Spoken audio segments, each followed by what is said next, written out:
Assalamu alaikum, I'm Aisha and you're watching Samaa News. Here are today's headlines. Iran's deadly crackdown appears to have broadly quelled protests for now.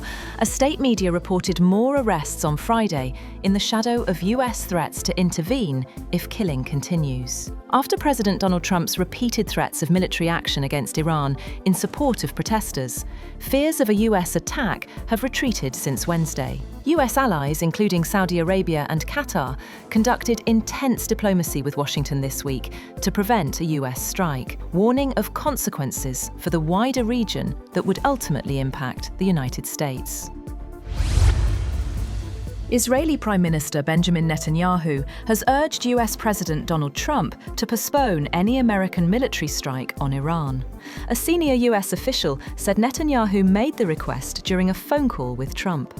At the same time, key US partners, Qatar, Saudi Arabia, Oman and Egypt, have been urging Washington not to attack Iran. Officials from these countries warned that a US strike could ignite a wider regional conflict. On the other hand, Venezuelan opposition leader Maria Corina Machado has given her Nobel Peace Prize medal to US President Donald Trump during a White House meeting, in a bid to influence his efforts to shape her country's political future. A White House official confirmed that Trump intends to keep the medal. Machado, who described the meeting as excellent, said the gift was in recognition of what she called his commitment to the freedom of the Venezuelan people.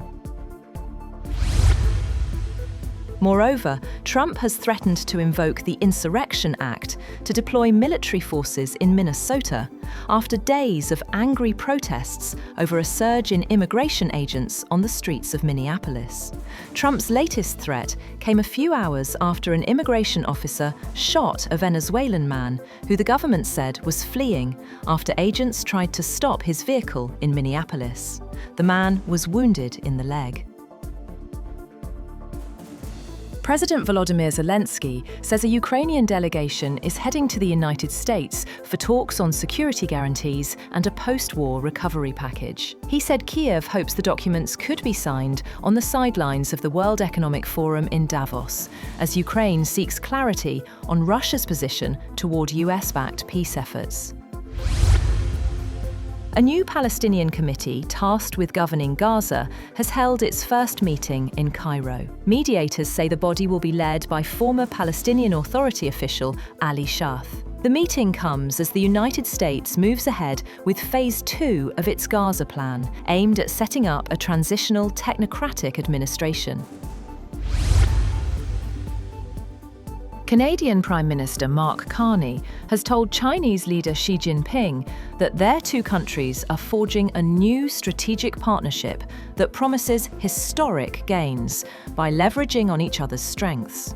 The first Canadian Prime Minister to visit China since 2017, Carney was on a mission to rebuild ties with Canada's second-largest trading partner after the United States, following months of diplomatic efforts to resolve earlier tension.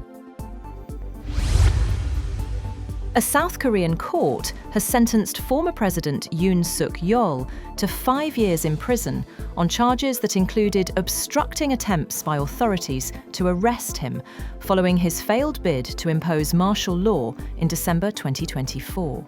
The Seoul Central District Court found Yoon guilty of mobilizing the Presidential Security Service to block authorities from executing an arrest warrant to investigate him for his martial law declaration.